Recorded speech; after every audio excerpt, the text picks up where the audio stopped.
Now, the country is under a grip of an alarmingly polarizing debate over claims of a trade deal that allows for cheap sugar, Ugandan sugar, to be imported into the country. However, priority focus should be on how best to help thousands of farmers who are wholly reliant on sugarcane, solving the uncompetitiveness of the product, arresting the plant of local factories by managers, and reinvigorating the lame government interventionism in the sector. Now, we've got with us a panel.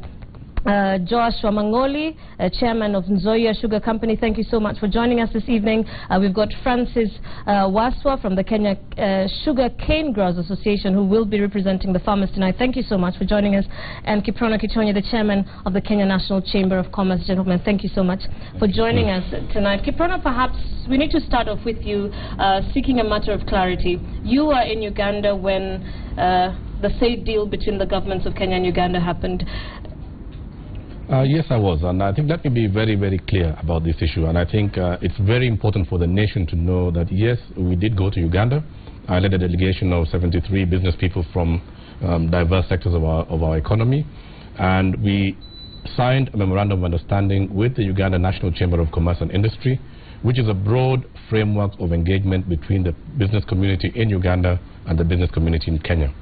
I was very surprised when we got back to Kenya to find that there is a huge effort to sensationalize what was otherwise, a state visit by His Excellency the President, as well as a trade mission that we led as a business community to engage our counterparts in Uganda to see how we could expand the business opportunities between our two countries. The sensationalization has not helped anything, and in my opinion, I want to say that the agreement that we signed provides a framework for us to engage with our counterparts, and that is all that it does. I was in Uganda. I'm not aware, neither did we witness any agreement that was signed by the government on specific items like sugar or milk. And Uganda is a significant trading partner of Kenya. We have a trade balance in favor of Kenya on a ratio of 4-to-1. And it's very unfortunate, really, to see the political class divert the attention of the nation on a matter that really is a non-issue, because we belong to the common market of East and Southern Africa, to the EAC protocol, as well as to the tripartite agreement. And of course we'll get into those issues in detail in just a moment, but one voice that has been ignored, Mr. Waswa, is the voice of the farmer. With all this that is going on, the political tirades, there's a voice of the government, there's a voice of the opposition. One would be very confused as a farmer right now. What is the mood on the ground? Well, there is so much politics. The noise is so loud, and not much reference has been made to the farmer. And in fact, up to yesterday is when I did talk to the principal secretary when she was opening a workshop in Nairobi. I said, Mama, what about the farmer? You are meeting the millers, you are talking about with the politicians, and where is the farmer? This is the person who is actually affected by all this. So it's good that we are now here, and maybe we can say we can now put our position. And the thing is, for a long time, sugarcane farmers have been ignored, sugarcane farmers have been mistreated. Sugarcane farmers have been underpaid. The payments of sugarcane of farmers, sugarcane has been delayed, and that's why there was an intervention by His Excellency the President in Mumias of late. He has also intervened in Nzoia. Last year he brought 500 million shillings to bail the farmers out. And then later on again, he brought in another 500 million shillings to Nzoia. He also bailed out farmers in South Nyanza for about 700 million shillings. He has done the same in Muhoroni and Chemelil. So we feel we are the people who are affected by these trends, because I don't want to talk about the Uganda issue now, because it's for a long time we have not been producing sufficient sugar to meet our demand. And because of the shortage between our production and consumption, our country has been compelled to import. The importation figures may be wrong, but importation has been taking place. And of course we'll come back to the details of importation and why as a country for the last many years we have not been able to plug that deficit. Yet, you know, we do have quite some arable land. Wamangoli, let's come to you now. We are opening up our markets to Ugandan sugar. We have opened up our markets for the last many years to Ugandan sugar. How are the millers responding to this? The millers have taken a position. One is that the imported sugar which is coming here is the shortfall. But we are narrowing down because it was 200,000 tons per year. The table sugar, 150 for the industrial sugar. But so far now, the record today reads that we are only having a shortage of 110 metric tons. So therefore, the millers are up to the task, except they are modernizing. And this was charged by all the... Are you saying, if I may interrupt you for a moment, that we are producing enough sugar to plug the current deficit? I can assure you, according to the program in place, and this information we have put it in the ministry and the Prime Secretary, is that if we go the trend we are going, modernize the factories, we will be able to have excess sugar to save the market by next year. So this Lule Baruz is neither here or there.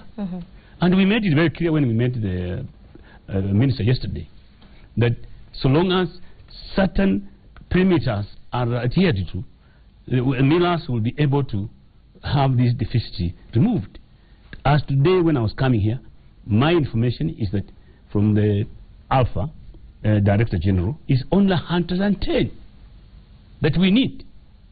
So long as we control these pioneer roads, Kismayo, Mombasa and so on. And I take this opportunity to tell our politicians, is when we are stopping the sugar that's coming through Kismayo and Mombasa, and we're getting sugar from Uganda, it is also helping us to control. Because when the sugar comes from this other direction from the sea, anything can come. But if we are getting sugar from Uganda, they are coming from Adoa, which nobody else can bring in. So we are able to control that figure. Those that but Wamangoli, we must also realize that the reason there was a ban from sugar in Uganda in 2012 was because the Kenyan government was accusing Ugandan business people of repackaging sugar from Asia, from Brazil, and then selling it cheaply into Kenya. But let's put that aside for now. I want to ask Kiprono, have we allowed the industry to be a paradise for the so-called sugar cartels? There's definitely some concern about the role of the sugar cartels and the sugar barons, so to speak. And I think there's a need to really look at the import regime of the sugar industry, especially. AFFA is responsible for the issuance of import licenses for sugar, and the government, through the Kenya Revenue Authority, is also responsible to collect the ad valorem or the special taxes that are levied on the sugar industry. But I think, Terian, we are missing the point as a country in this whole conversation. The issue here is our industry viable? Are our costs of production at par with the rest of the world? And the answers are there, and the facts and figures are available to us. There is a deficit of 200,000 metric tons per year, and if we are sourcing that from Uganda, I don't see any reason why that should not be the case. They are our neighbor, and they are part of our East African community. And Terian, it is also a matter of fact that President Kenyatta will go down in history as one leader who has really endeavored to expand Kenya's trading horizons. We've gone to so many markets looking for new opportunities. Now, the fundamental questions we need to ask ourselves, are we regionally viable? We can never aspire to reach Vision 2030's aspirations. If we are not regionally viable, we will never be internationally viable. So I think myself that we need to focus on the key issues. What is the productivity? Our productivity today is at 53 tons per hectare. The rest of the world, in Zambia, they're producing at 100 tons per hectare. Why can't we reach that? And as Wamangoli says, if we are able to actually increase our productivity, then the issue of importation becomes moot. There will be no need to import. So I think we are really losing the whole conversation to the politics of it. And this is really an economic question. And as a country, what is our positioning? And it is a fact, and I'm glad that Citizen today was able to separate the facts from the fiction. It is a fact that the cost of production in Uganda is lower than us. They're farther from the ocean.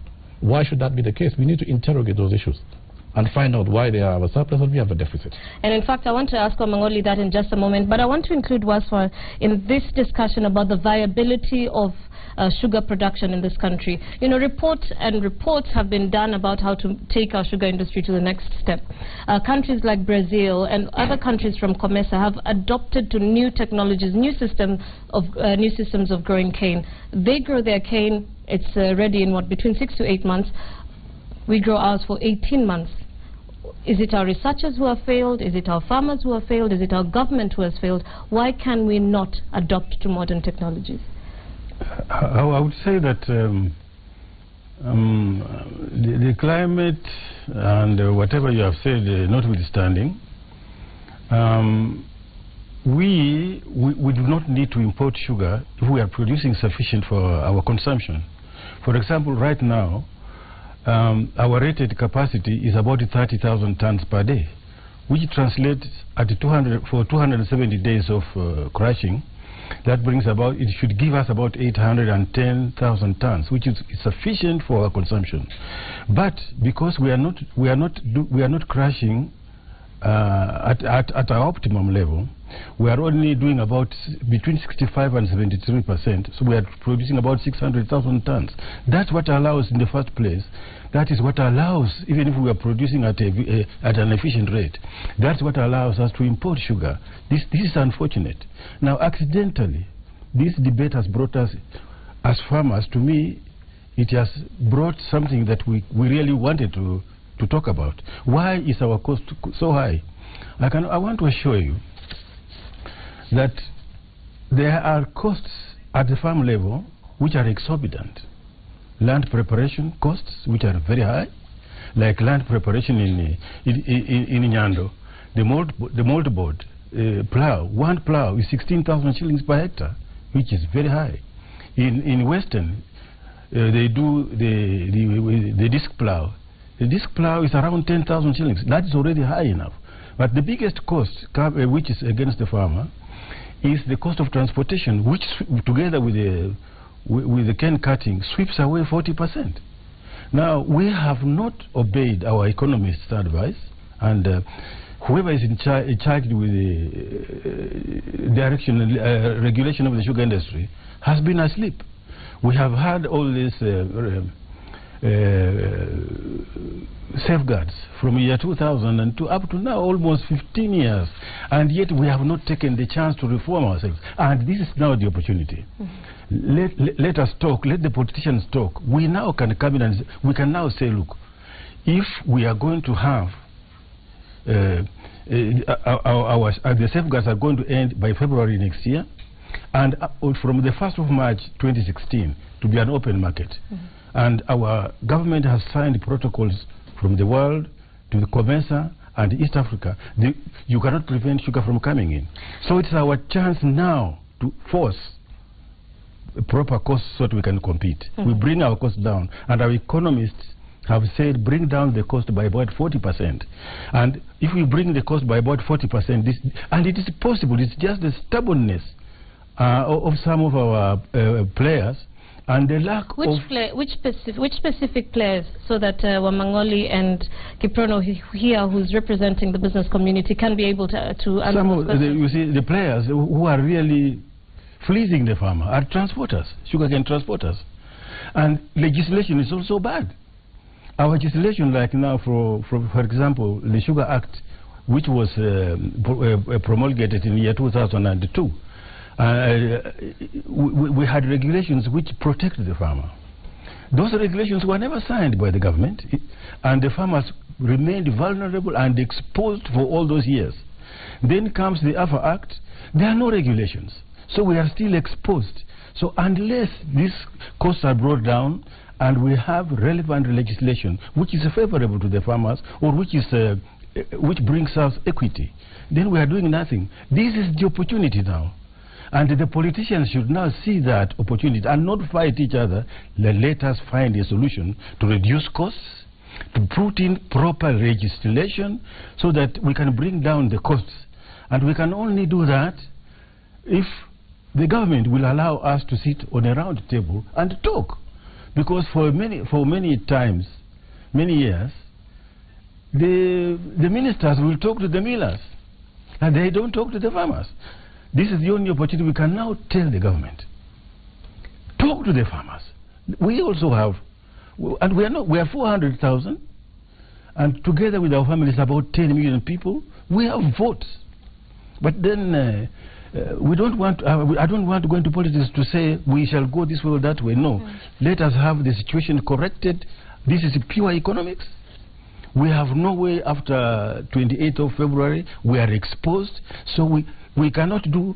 It's an advantage. The sugar industry is viable. I can assure you, the sugar industry is viable as long as we remove these anomalies. What can we do in 6 months, Wamangoli? And will Nzoia be viable from the 1st of March? I don't know at what point we are talking about viable. Nzoia is viable. It's a question of the technology that we are now embracing so that we now efficiently produce sugar. But let me tell you that the farmer, the cost we are talking about, all the sugar is made in the farm. That's where the cost is. We want to reduce, as millers, we are reducing the cost of the farmer, the one who is growing here. We are like in Nzoia, we are building collecting centers for like tea, collecting centers of their sugarcane, so that they can only pay maybe from 900, they are going to be paying 400, 300. We are already addressing those issues. So what can we do in 6 months? You know, how will the industry look in 6 months? One is that the reason why we are being threatened is because of this shortfall.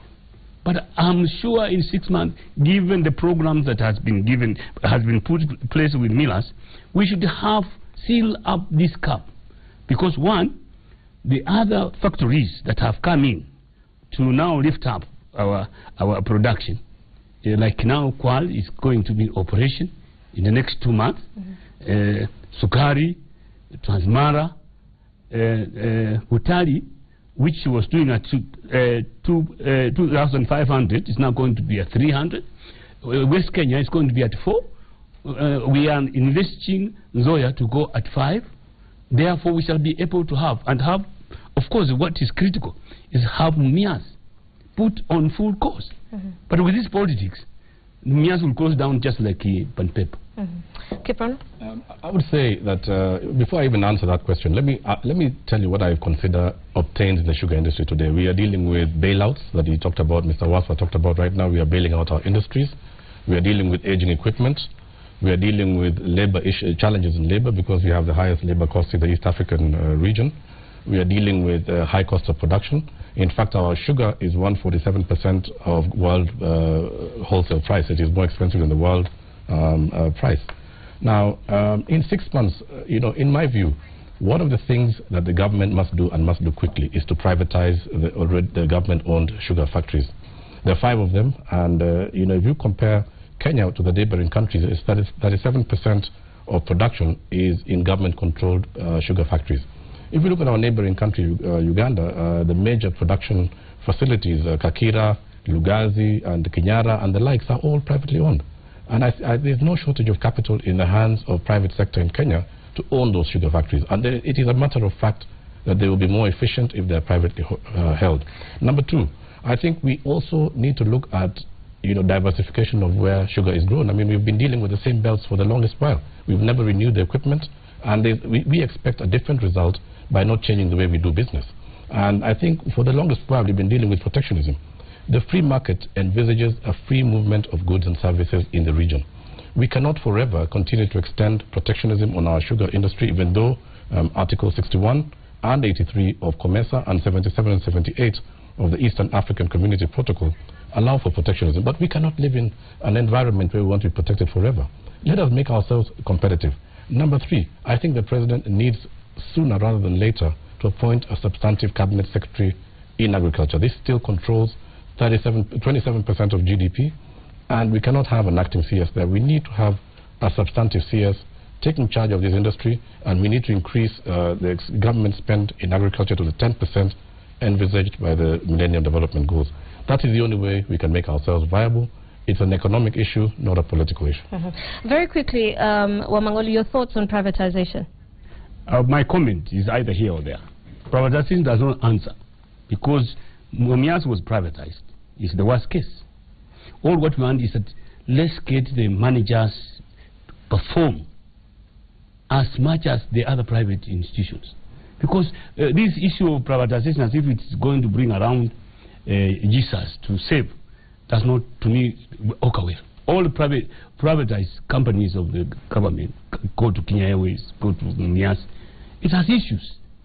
So the answer lies to let the managers be able to deliver on the mandate that we Okay. I want to ask you one question because we're about to wind up, and if we can get a shot of the packets of sugar that are on our table now.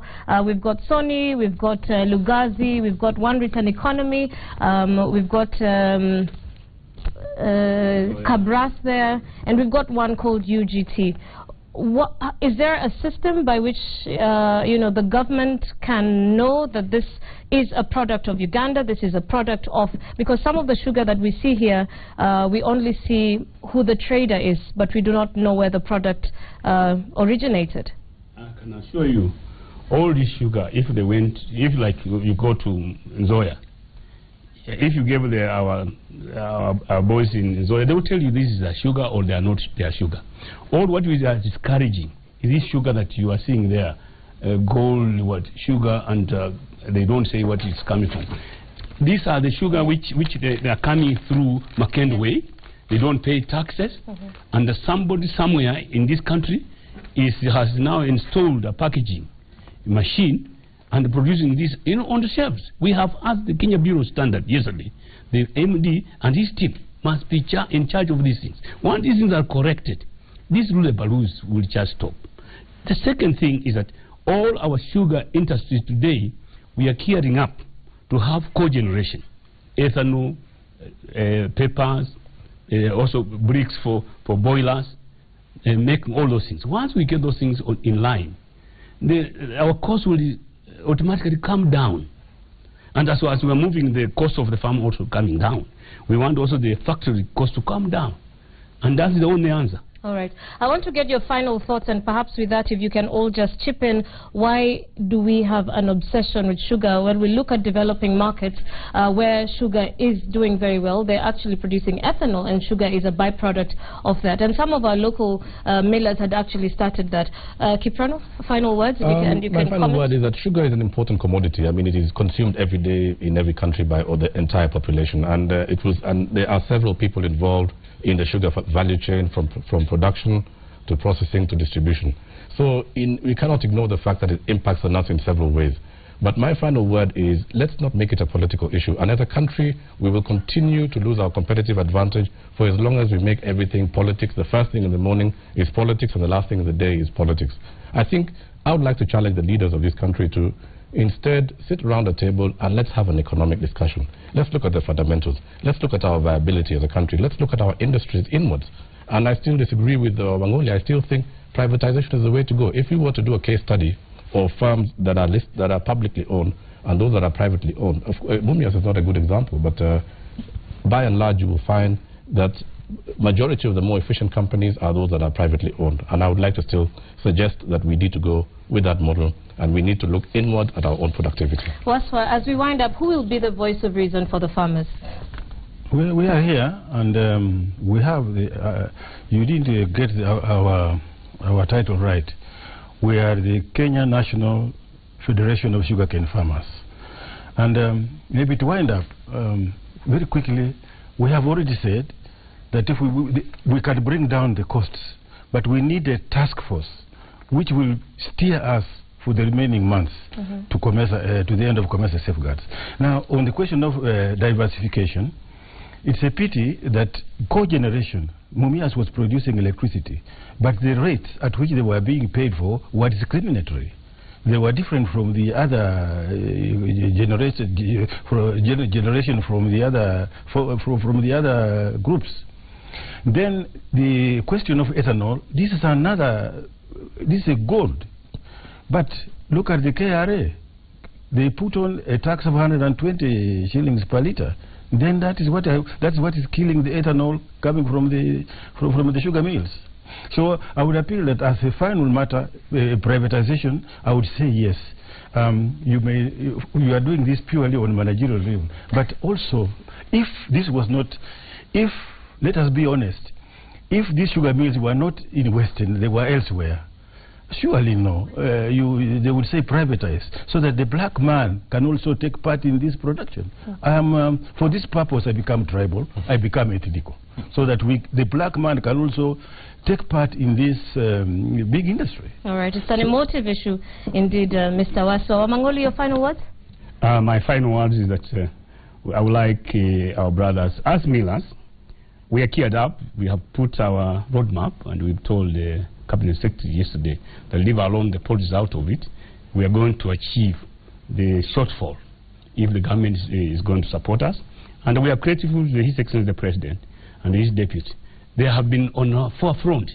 I can tell you when His Excellency the Deputy President was the Minister for Agriculture, he brought down the cost by closing all these panya roads of sugar, and the price of the farmer went up to about 4,000 shillings per ton for the farmer.